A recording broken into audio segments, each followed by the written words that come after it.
Nós falamos hoje de manhã que homens fortes geram tempos fáceis, pavimentam um bom caminho.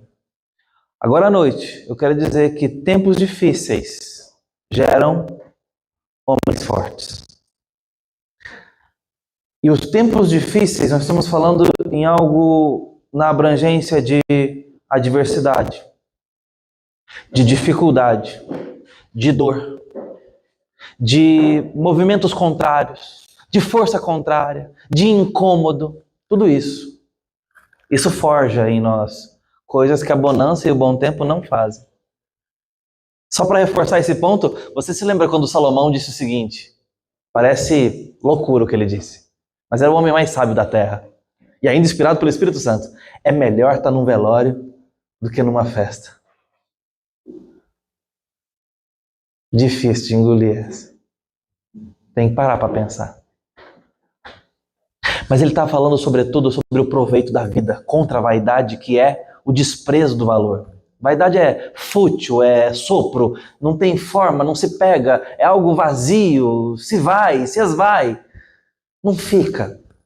A argumentação da sabedoria de Salomão vai nessa direção, não é? Ele está falando sobre isso nesse texto. Na festa a gente se alegra. Quem está preocupado com o boleto? Quem está preocupado com a carreira, o estudo das crianças? Não, a gente se diverte. A gente bebe, come, conta piada, dá risada. No velório a gente põe a mão na boca e conta o tempo, a balança dos dias. E quanto mais perto for a pessoa de quem velamos ou a quem velamos, mais nos assustamos com a fragilidade. E aí começamos a entender que Davi pede no Salmo 39, dá-me a conhecer a soma dos meus dias, para que eu reconheça a minha fragilidade. Porque o homem, todo ele é vaidade. Davi quer que Deus mostre para Davi não se dispersar na sua própria vaidade, achando que ele é indestrutível e que vai viver para sempre, então pode viver distraído. Ele precisa ter em mente que ele morre. E o Salomão estava falando disso. Tempos difíceis são capazes de nos forjar de tal forma que nenhuma bonança pode nos moldar. Então nós vamos conversar um pouquinho sobre isso. Juízes capítulo 2, verso 6. Nós vamos até o capítulo 3, verso 6. Tá? Texto longo, mais uma vez. A prova de fogo é essa. Se você passar essa leitura sem cochilar, nós temos grande esperança que a gente vai chegar até o final. Tá bom? Eu podia até pedir pra gente ler em pé isso, mas tudo bem, não vou fazer não. Mas fica ligado aí, tá? Se estiver batendo palma, pode ser acerca de você. Atenção. Depois que Josué despediu o povo, os filhos de Israel se foram, cada um à sua herança, para possuírem a terra. O povo serviu o Senhor todos os dias de Josué, e todos os dias dos anciãos que ainda sobreviveram por muito tempo depois de Josué, e que viram todas as grandes obras que o Senhor tinha feito por Israel. Josué, filho de Num, servo do Senhor, morreu com a idade de 110 anos. Foi sepultado em sua própria herança em Timnat-Heres, na região montanhosa de Efraim, ao norte do monte Gaás. Toda aquela geração também morreu e foi reunida aos seus pais. E depois dela se levantou uma nova geração que não conhecia o Senhor, nem as obras que ele havia feito por Israel. Então os filhos de Israel fizeram o que era mal aos olhos do Senhor, servindo os Balaíns. Deixaram o Senhor, Deus de seus pais, que os havia tirado da terra do Egito, e seguiram outros deuses, os deuses dos povos que havia ao redor deles, e os adoraram e provocaram o Senhor a ira, porque deixaram o Senhor e serviram a Baal e a Astarote. A ira do Senhor se acendeu contra Israel, e ele os entregou nas mãos dos ladrões, que os despojavam do que possuíam. Ele os entregou nas mãos dos seus inimigos ao redor, e não puderam mais resistir a eles. Por onde quer que fossem, A mão do Senhor estava contra eles, para seu mal, como o Senhor lhes tinha dito e como lhes havia jurado. E eles estavam em grande aperto. Então o Senhor suscitou juízes, que os livraram das mãos dos que os atacavam e roubavam.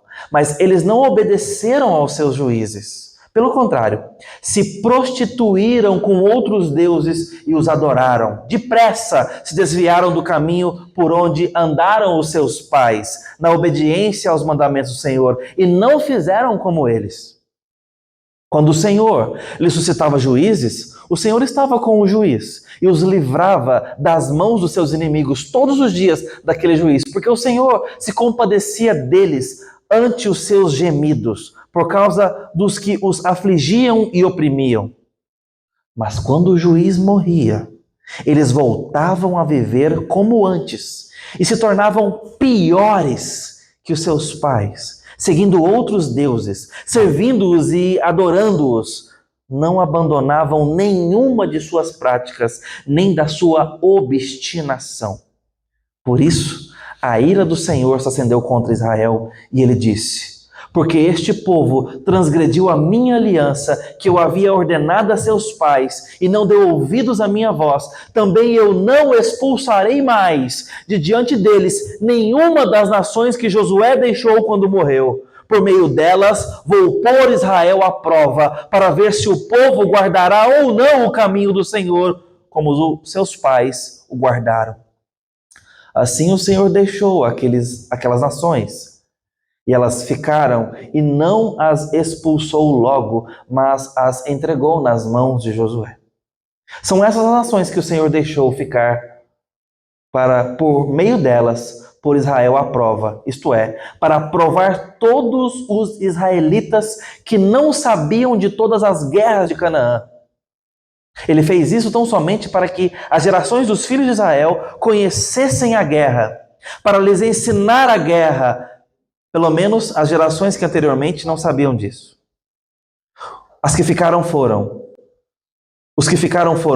5 governantes dos filisteus, todos os cananeus, sidônios e heveus, que habitavam as montanhas do Líbano, desde o monte Baal, Hermon, até a entrada de Ramate. Esses ficaram para, por meio deles, o Senhor pôr Israel à prova, para saber se dariam ouvidos aos mandamentos que havia ordenado a seus pais, por meio de Moisés. Assim, os filhos de Israel moravam no meio dos cananeus, dos heteus, dos amorreus, dos ferezeus, dos heveus e dos jebuseus. Tomaram de suas filhas para si por mulheres e deram os seus próprios filhos, as suas próprias aos filhos deles, e rendiam culto aos seus deuses.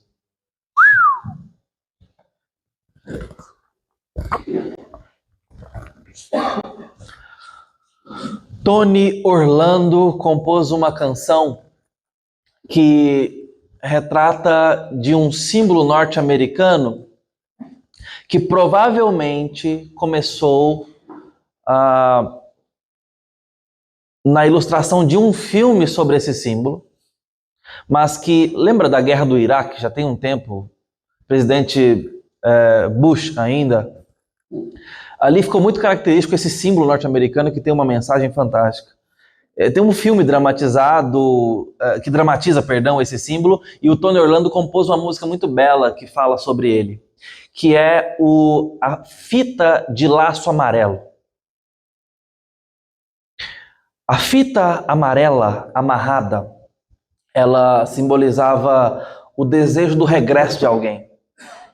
E muitas vezes acontecia de os soldados estarem chegando e as famílias estarem ali com a fita amarrada ao corpo, ou na haste de uma bandeira, ou balançando mesmo, para dar boas-vindas aos sobreviventes, aos maridos, aos filhos, ao parente querido, aos amigos que estavam regressando da empreitada da campanha de guerra. E esse foi um símbolo que falava de boas-vindas, de retorno, e que passava essa mensagem: nós queremos você aqui e não nos esquecemos de você. Na cultura japonesa, eu já vi em uma literatura ou outra um conceito de vida e morte em vida, sobre o fato de que nós não morremos quando somos sepultados. Nós morremos quando não temos para onde voltar ou quando não pensam mais em nós. Forte, né? Eu aprendi isso de uma literatura japonesa. Enquanto nós lembrarmos de alguém, essa pessoa está de alguma forma viva. Mas já parou para pensar que em algum momento pode ser que o nome de um parente seu foi dito pela última vez? Quem foi o bisavô do seu bisavô? Você não sabe, você nunca se importou e nem vai sair daqui para olhar. Passou. Esquecemos. Se não for uma figura lendária, no outro sentido, não passa. Se esquece. É um tipo de morte mais profunda, não é? A fita dizia, nós não nos esquecemos de você. E é um símbolo lindo. Mas eu quero contar sobre o filme. Como é que o filme... E talvez o filme, eu não sei se o filme usa o símbolo ou se o filme sugeriu o símbolo, eu realmente não consegui fazer essa trajetória, mas veja a história de um presidiário. Ele cometeu um crime grave, foi condenado a vários anos de prisão, e mesmo arrependido, cumpriu sua pena e teve contato extremamente limitado com a família em todo esse tempo de pena. Mas uma coisa era certa, ele se arrependia muito e se constrangia muito. Ele não se achava digno de voltar para casa. E cumprida a sua pena, ele então manda uma correspondência para casa, dizendo para a esposa e também para os filhos, que se por acaso eles o quisessem de volta, que ela amarrasse uma fita amarela no carvalho na frente de casa. E ele passaria tal dia ali. E se ele visse que não tivesse uma fita amarela, ele entenderia. Ele lhes pouparia a dor e o constrangimento daquele diálogo. Ele passaria direto. Então, chegado o dia, ele, num ônibus coletivo, ele está ali se aproximando da quadra da sua casa, e ele já bem trêmulo, cheio de indignidade, de falta de mérito, ele pergunta ao motorista, eu não tenho coragem de olhar, motorista, mas quando fizermos a curva daquela esquina, vê se no meio da quadra, num carvalho velho, tem alguma coisa amarela amarrada. E então o motorista acha curiosa aquela história, mas vira ali o ônibus e diz, ei, tem sim, tem alguma coisa amarela amarrada. E quando ele se volta e vê, talvez só goiano para entender o que ele viu. O carvalho velho estava todo cheio de fita amarela. Da usa e pesca que a gente vê de vez em quando por aí. E ele voltou para casa.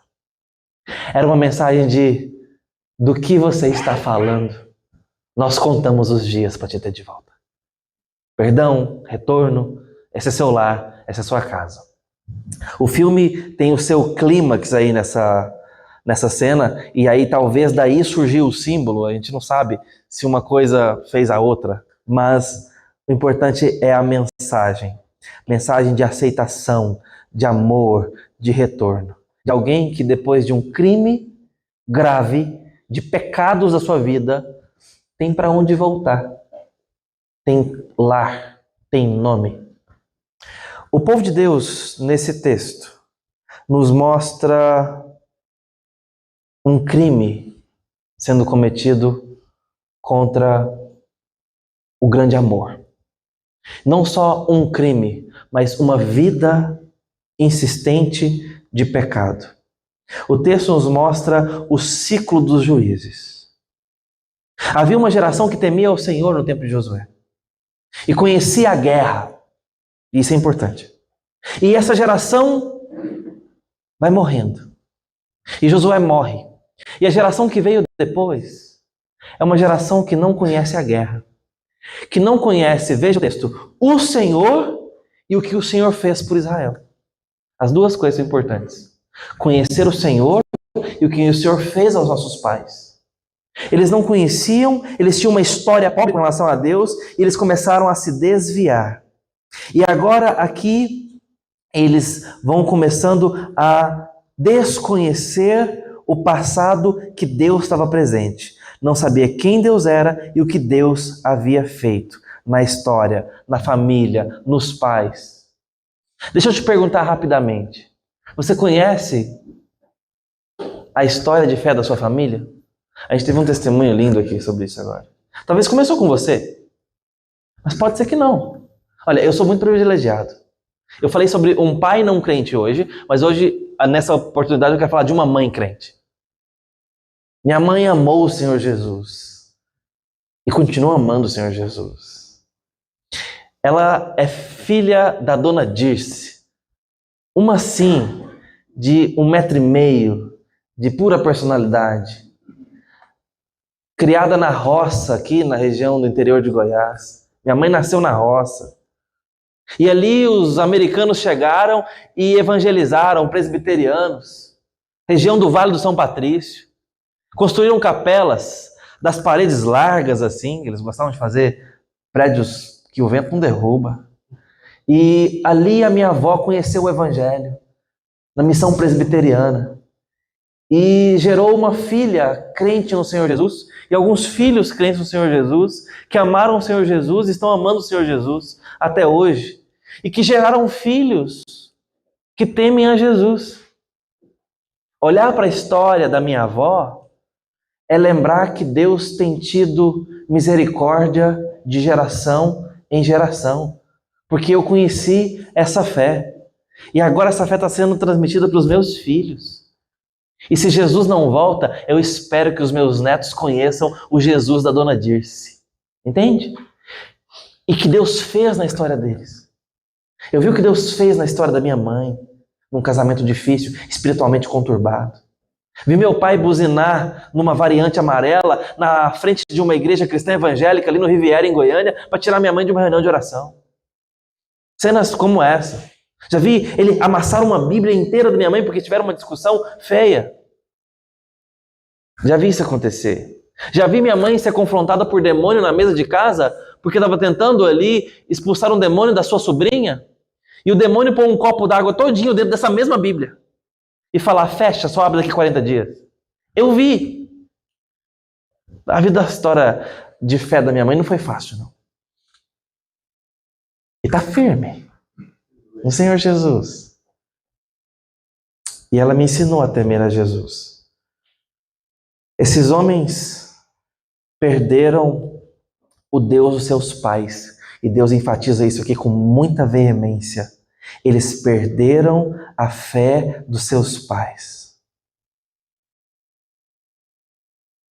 O versículo 10 diz que eles não conheciam o Senhor e não conheciam as obras do Senhor. O vocabulário que é usado aqui é um vocabulário extremamente pesado. Diz que eles se prostituíram com outros deuses e cita os deuses dos cultos contemporâneos, Baal e Astarote. Eles foram atrás desses deuses. Eles não só tinham uma memória fraca a respeito de Deus, mas eles tinham um interesse espiritual por outras divindades. Havia um relacionamento espiritual com outras propostas religiosas. Não é só uma questão de ausência, é uma questão também de preenchimento. O que ocupava o coração deles. Eles começaram a se relacionar, e os termos que Deus usa no Antigo Testamento tem muito da aliança que Jesus vai fazer com a noiva, chamada igreja no Novo Testamento. Ele usa profetas para fazer isso, você sabe disso. Oséias, por exemplo, vai usar termos maritais para falar da relação de Deus com o povo. Conceito esse que ele já desenvolveu lá atrás nos patriarcas de aliança. Aqui Deus está usando mais uma vez essa relação para falar sobre relacionamento, que culto tem a ver com relação. E Deus usa a palavra prostituição para que o povo dele, ou em relação a, quando o povo dele se envolve em culto e adoração com outra divindade. Os termos são relacionais. Os termos são maritais, de infidelidade e de adultério. Prostituíram-se porque vocês estavam casados comigo. Eu estou em aliança com vocês. Você vai percebendo isso. O povo abandonou o amor e se apegou aos deuses das nações vizinhas. Deuses ao redor, deuses da cultura. E o verso 15 diz que por onde quer que eles iam, a mão do Senhor ia contra eles. E a ira do Senhor se acendeu contra eles, a ponto de Deus falar: eu não vou tirar mais o povo de diante de vocês. E Deus, nesse processo todo, levantava por se apiedar e por compaixão um juiz que os lembrava do temor ao Senhor. E aí eles se arrependiam e retornavam, e Deus tirava a mão. E quando Deus tirava a mão, o que bons tempos fazem? Homens fracos. E eles caíam de novo. E Deus pesava a mão. Até que Deus diz: agora vocês serão colocados à prova. Eu quero ver se vocês temem ou não ao meu nome. Eu não vou tirar mais os povos que Josué deixou. E a mão do Senhor perseguia contra, diz Deus. Diz o texto. Onde quer que eles iam, o Senhor estava junto. Contra. Pensou? Onde quer que você vai, Deus é o seu inimigo. Já pensou? Agora, quem que é esse povo? Os babilônicos? Os satanistas? Quem? Quem é esse povo? Nossos irmãos. O povo de Deus. Você viu em algum momento Deus falando o seguinte: arrumei um povo novo para mim. Você viu isso? Cansei-me. Suscitarei outra nação. Deus rodeou 40 anos no deserto para tratar coração de gente dura. Ele não foi ali buscar outro povo. Deus está perseguindo o seu próprio povo para falar de amor. Esse povo serviu Baal e Astarote, divindades locais. O verso 17 diz assim: não obedeceram aos seus juízes, se prostituíram, viraram as costas e não me deram o rosto, e fizeram o que era mal perante o Senhor. Não só se esqueceram do Senhor, fizeram o que era mal. Eu quero te falar sobre o que acontecia no culto a Baal e Astarote, e também eu quero envolver uma divindade contemporânea que não está mencionada aqui, mas muito provavelmente foi servida também no culto a Baal: Moloque.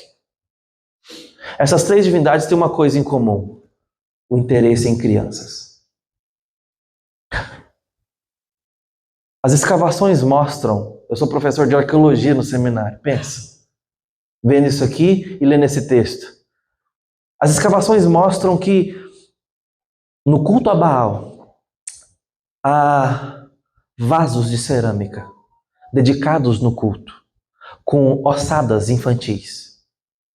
Mas os vasos são pequenos. Então os membros dos braços, os membros superiores, são retirados e colocados à parte, para caber.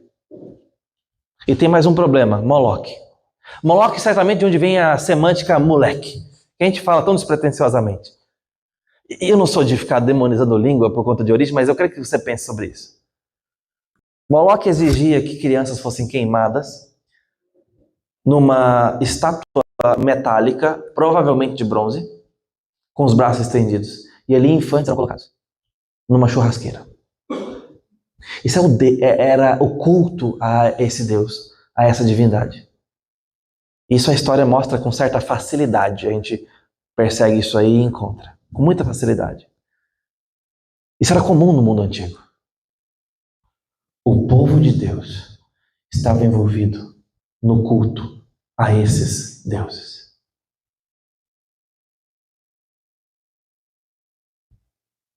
O que Deus pediu em Deuteronômio? Falarás a teu filho andando pelo caminho, ao deitar, ao levantar, amarrarás as minhas palavras na tua mão, na tua fronte, nos umbrais, falarás andando pelo caminho, em todo o tempo, inculcarás. E trarás seu filho ao 8º dia para a circuncisão, porque fazem parte do meu povo. É isso que Deus pede para esse povo. E o que esse povo está fazendo? Entregando os seus filhos para outros deuses. Dá para imaginar o tamanho da perdição desse coração, dessa geração? E Deus levantava juízes e os chamava de volta. Não era falta de falar, não era que Deus estava em silêncio, não era falta de saber. O texto usa esse termo, obstinação do coração. Sabe o que é obstinação? Uma decisão resoluta de não se demover daquele caminho. Daqui ninguém me tira.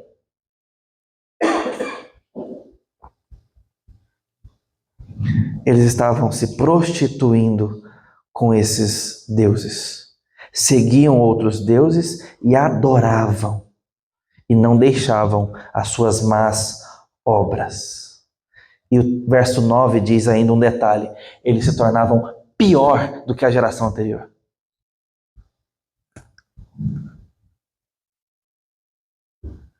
Eles não aprenderam sobre a guerra. Eu disse que isso era importante. Por quê?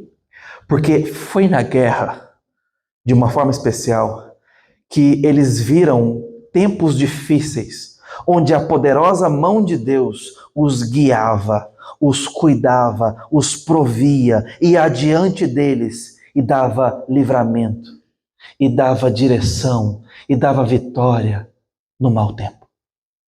Eles não aprenderam os grandes feitos do Senhor. O que Deus fez ontem por nós vale para hoje. O Deus que cuidou da nossa história ontem, que cuidou da história dos nossos pais, é o Deus que está presente na nossa adversidade hoje. Se nós esquecermos de Deus na adversidade, nós vamos ter problemas na adversidade.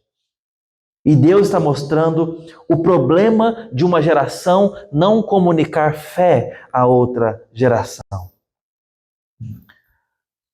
Mas Deus pode suprir essas lacunas, não é verdade? Ele pode começar a fé a partir de alguém cujo pai foi ímpio? Pode. Claro que pode. Talvez você aqui seja a pessoa que foi alcançada na história da sua família. Conhecemos o nosso irmão, que deu esse testemunho aqui sobre uma linhagem. E como que Deus encontrou-o nessa linhagem. Mas o que Deus espera de nós? Que nós inculquemos nos nossos filhos a fé que nos foi passada. Esse é o caminho, essa é a regra.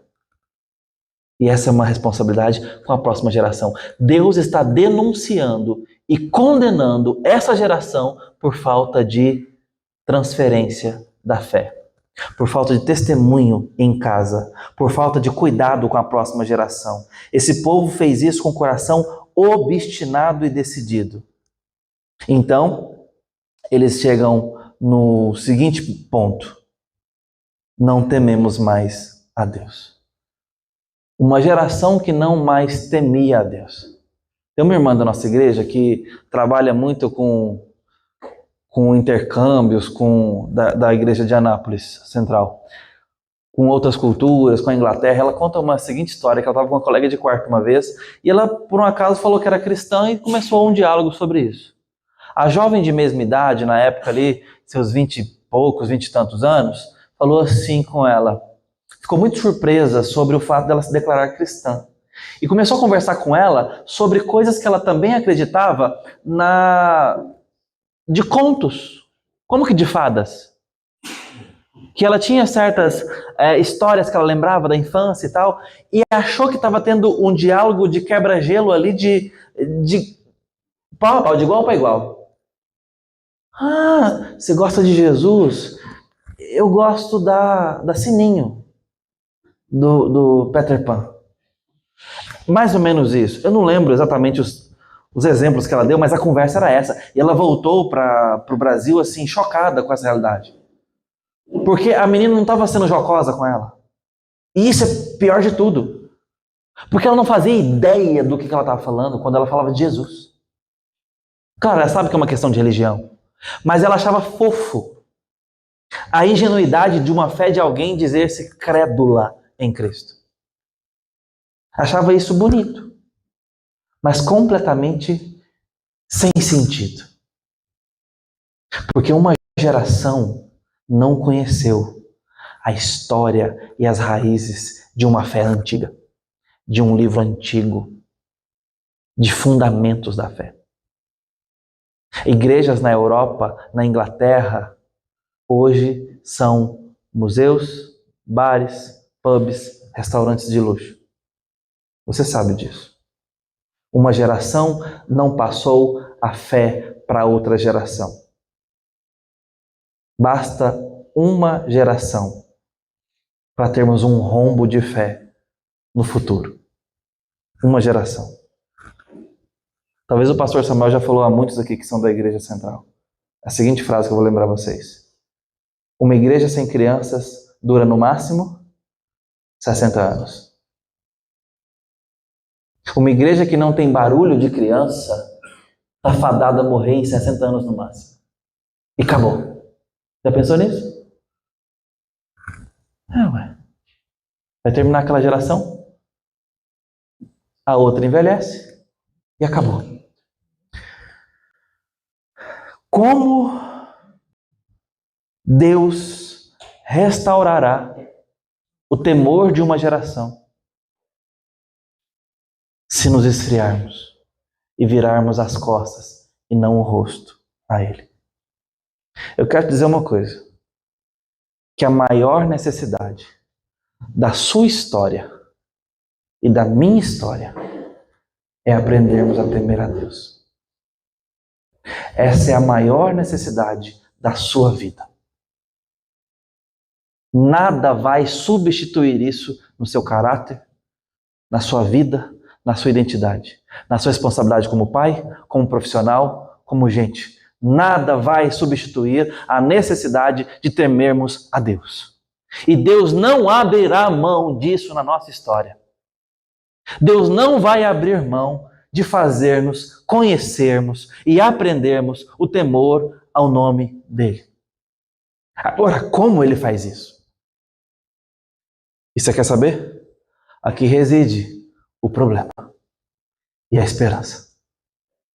Porque ele faz isso, e nesse texto, de algumas formas. Quando nós negligenciamos a presença dele, quando nós não temos entusiasmo no culto, quando nós não temos alegria na sua palavra, quando nós não temos vigor de oração, quando estivermos frios, desviados, insensíveis, negligentes, sem saudade da presença de Deus, sem apego a Deus, sem autoridade espiritual, como nós voltaremos a temer a Deus? Bom, nós não fazemos isso, alguém tem que fazer por nós.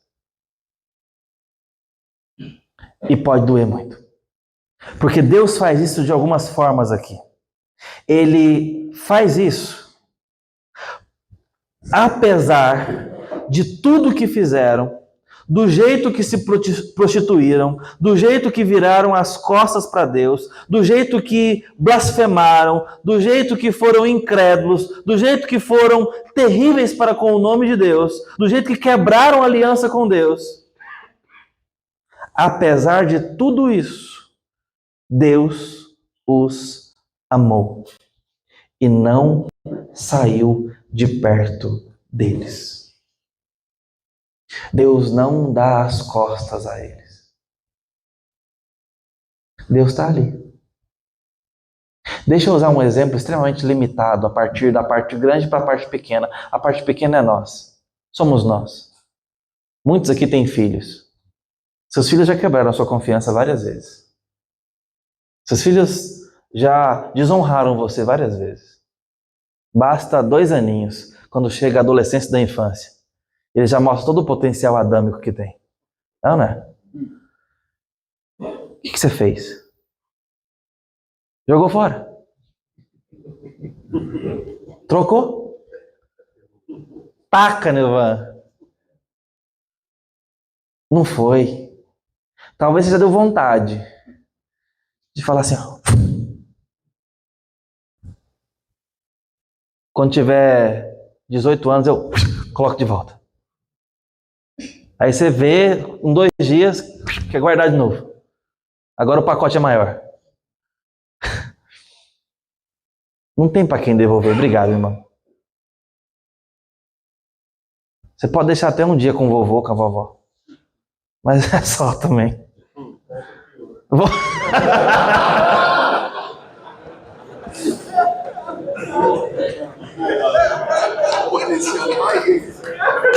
O avô dos meus filhos não deixa eles piores.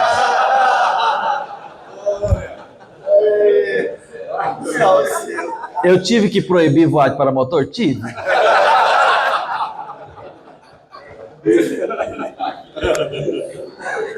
Melhor que tiver 21 anos. A gente não jogou fora.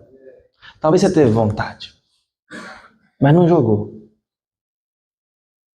Tem pais que fazem isso. Tem pais que estão perdidos no pecado, que podem entregar os seus filhos a outros deuses. Que abandonam bebês por pecado mental, por pecado no coração, por estar longe de Deus.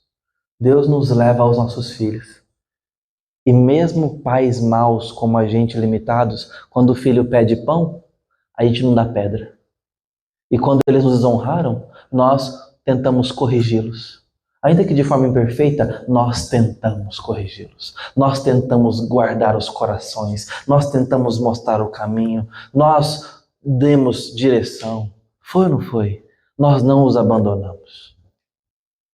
Agora, pense na perfeição de Deus fazendo isso com seus filhos, porque são filhos dele. Deus não os joga fora. Deus não os substitui por outros. Deus não troca o povo. Deus trata o povo.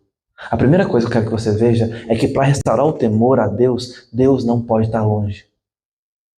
Eu quero que você entenda que apesar dos seus pecados, Deus não foi a lugar nenhum.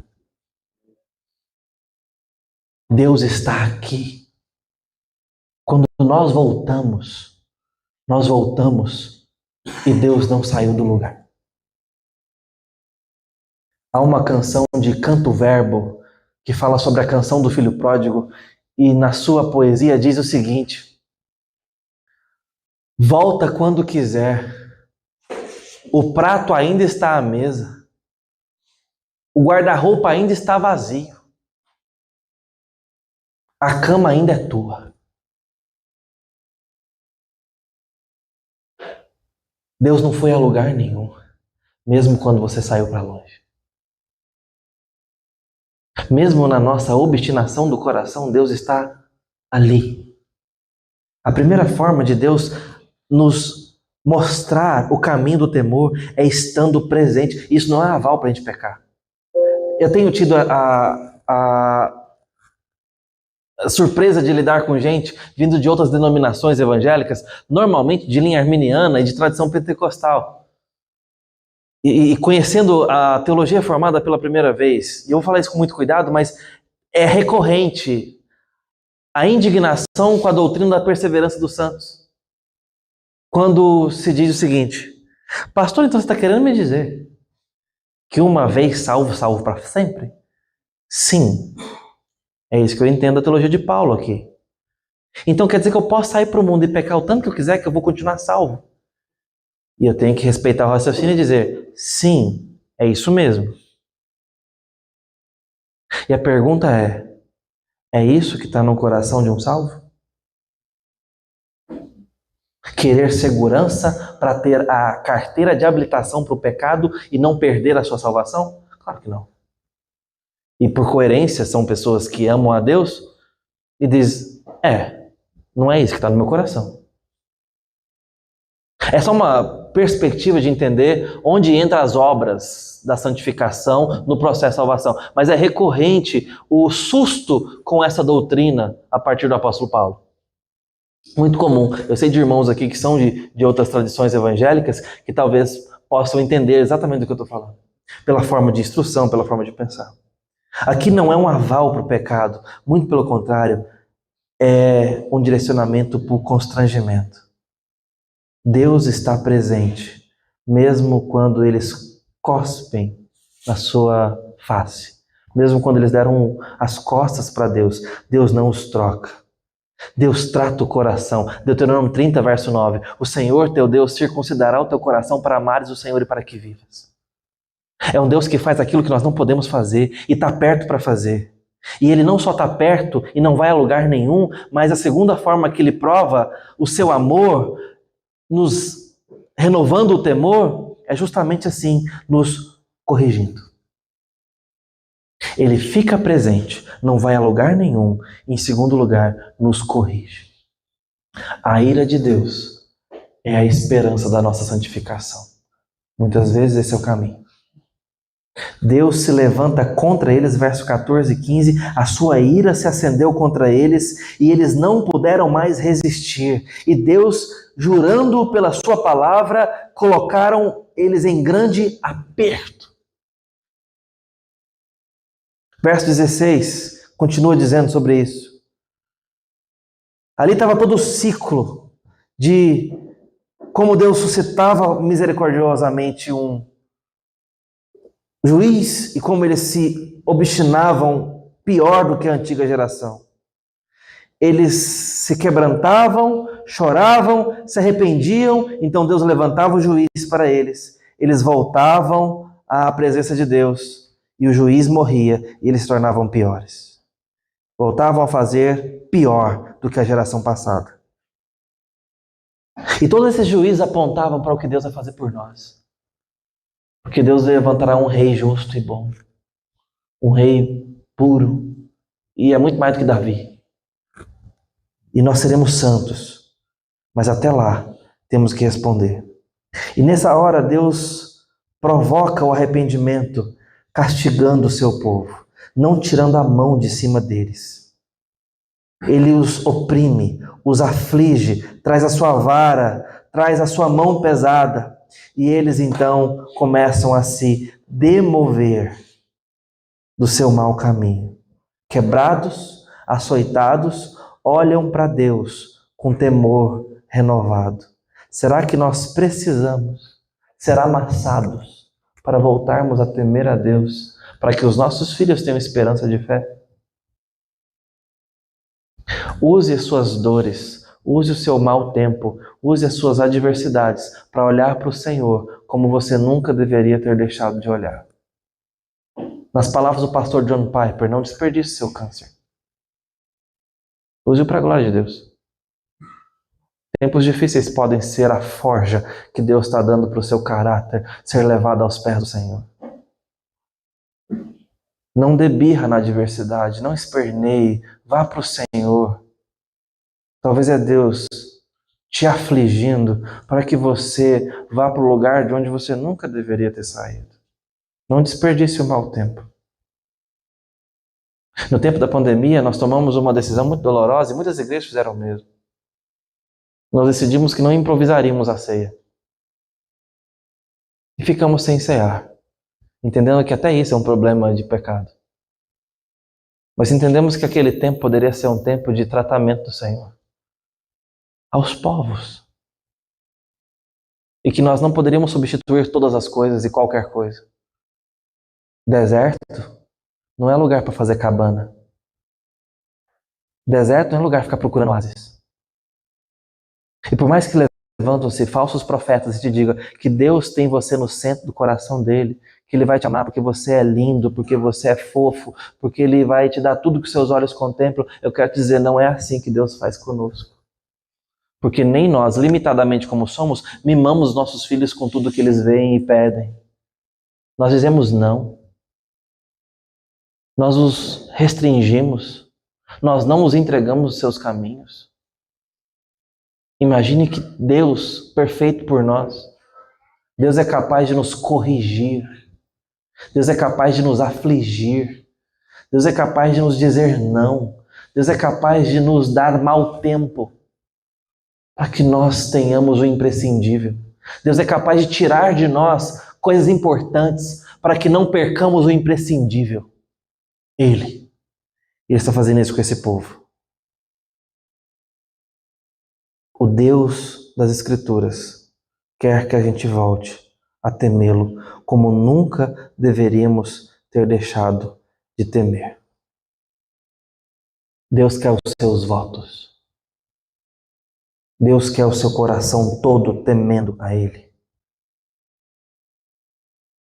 Deus está presente mesmo com seus pecados em dia. Ele está presente, se apresentando Cristo, se apresentando cura, redenção, perdão.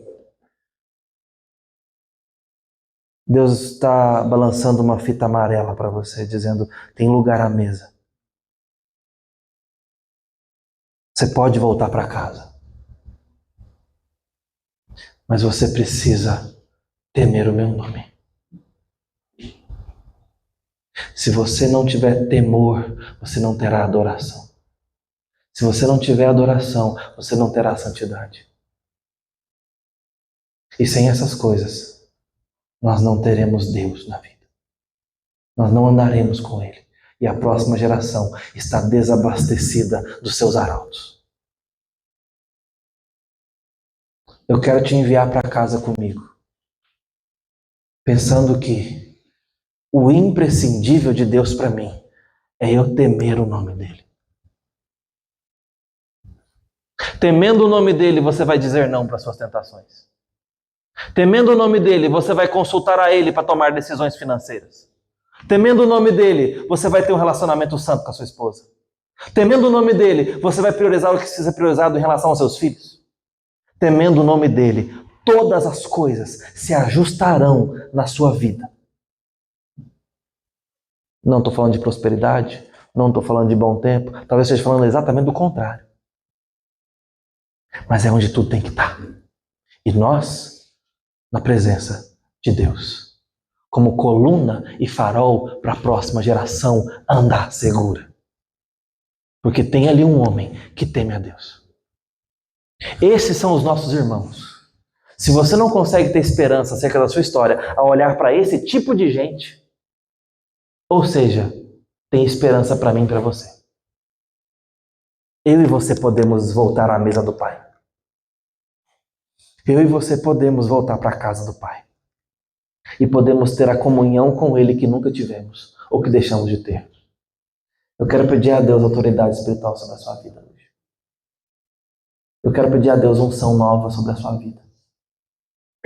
Consagração a Deus, avivamento no seu coração. Eu quero pedir a Deus temor a Deus sobre a nossa geração de homens. Homens que temem a Deus acima de todas as coisas e todos os deuses.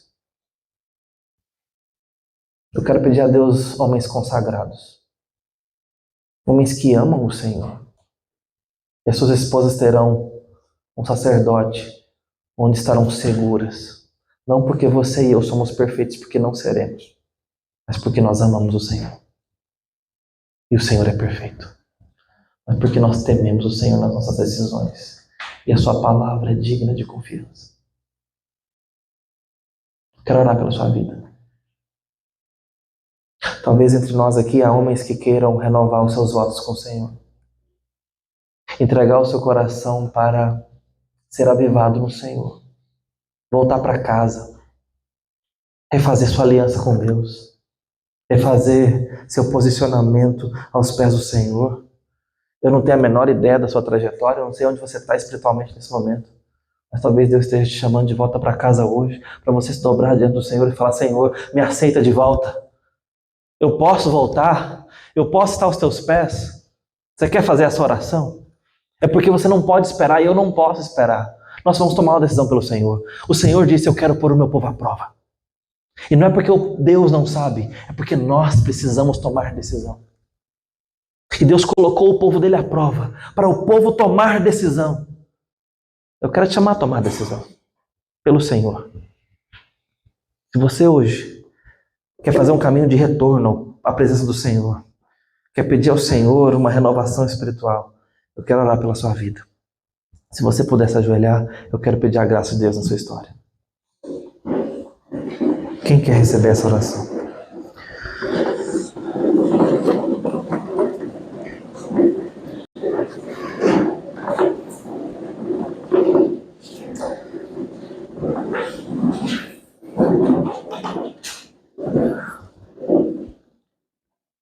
Deus magnífico, poderoso e santo.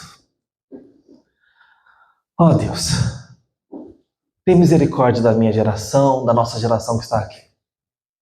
Homens de diferentes idades, de diferentes contextos, de diferentes igrejas, Senhor. Homens que talvez estejam sem igreja. O Senhor sabe como está a sua família, o Senhor sabe como estão os seus negócios, a vida de cada um com o Senhor. Mas uma coisa nós queremos te pedir em comum. Nós estamos dobrados à tua presença para pedir ao Senhor temor renovado ao santo nome de Jesus Cristo. A pedir ao Senhor que o teu Santo Espírito venha sobre nós e nos dê, ó Deus, consagração à aliança do Senhor, para renovarmos os nossos votos com o Senhor, para sairmos enviados desse lugar aos nossos lares, à nossa casa, ao nosso trabalho, à obra que o Senhor confiar em nossas mãos, aos nossos filhos, às nossas esposas. Eu te peço por restauração de casamento nesse lugar, Senhor. Eu te peço misericórdia, Pai, para que esses homens, para que nós, ó Deus, possamos dar testemunho de Jesus Cristo em nossa casa e no casamento que talvez esteja em crise. Eu te peço, ó Deus, que o Senhor nos demova de nossas tentações. Que o Senhor, Deus, nos convença pelo Espírito Santo, contrariamente aos pecados que nos assombram. Que o Senhor nos liberte das amarras da carne, ó Deus, para amarmos o Senhor de todo o nosso coração. Eu te peço por decisão por Ti. Eu te peço por decisão pelo Senhor, pela santificação, pela glória ao Teu nome. Eu te peço que o Espírito Santo do Senhor nos alcance nesse sentido, nos convença, nos renove. Ó Deus, aviva-nos e que a obra do diabo não tenha poder sobre nós, não prevaleça sobre essas famílias, sobre esses homens, sobre essa geração. Te pedimos porque dependemos do Senhor e o Senhor não sai de perto de nós, o Senhor não desiste de nós. Por causa de Jesus nós podemos te pedir tanto, nós podemos esperar tanto e nós podemos pedir renovo espiritual nessa geração, podemos te pedir um avivamento sobre essa casa, sobre essas pessoas, sobre suas vidas, sobre os nossos corações. Ó Deus, em nome de Jesus te pedimos, porque nós precisamos ser renovados do Senhor. E o Senhor sabe onde cada um precisa de Ti, que os nossos tempos difíceis não sejam desperdiçados por nós, mas que nós possamos, ó Deus, nos apegar ao Senhor mais. Ó Deus, obrigado pela programação desse encontro, onde nós podemos nos ajoelhar diante do Senhor e pedir um pouco mais da Tua presença. Te pedimos para voltarmos à Tua casa, à mesa contigo, a termos intimidade com o Senhor, alegria na Tua palavra, a cultuarmos o Senhor com vigor, ó Deus, a termos sensibilidade ao Teu Santo Espírito, a conseguirmos, ó Deus, andarmos de forma santa, digna, de forma honrada pelo Jesus Cristo que nos amou. Ó Deus, eu te peço essa unção, eu te peço essa graça e essa misericórdia, eu te peço esse avivamento sobre nós e que o Teu Santo Espírito, ó Deus, tenha liberdade em nossos corações. Traga restauração, traga avivamento e que o Teu nome seja louvado pela grande obra de Jesus Cristo que nos chama de volta e nos faz Teus filhos e sim, ó Deus, possamos ser enviados, autorizados, perdoados, amados, recebidos, no santo nome de Jesus. Que Deus seja convosco, irmãos, com toda a graça e com toda a bênção, em nome do nosso Senhor Jesus Cristo. Que Deus abençoe.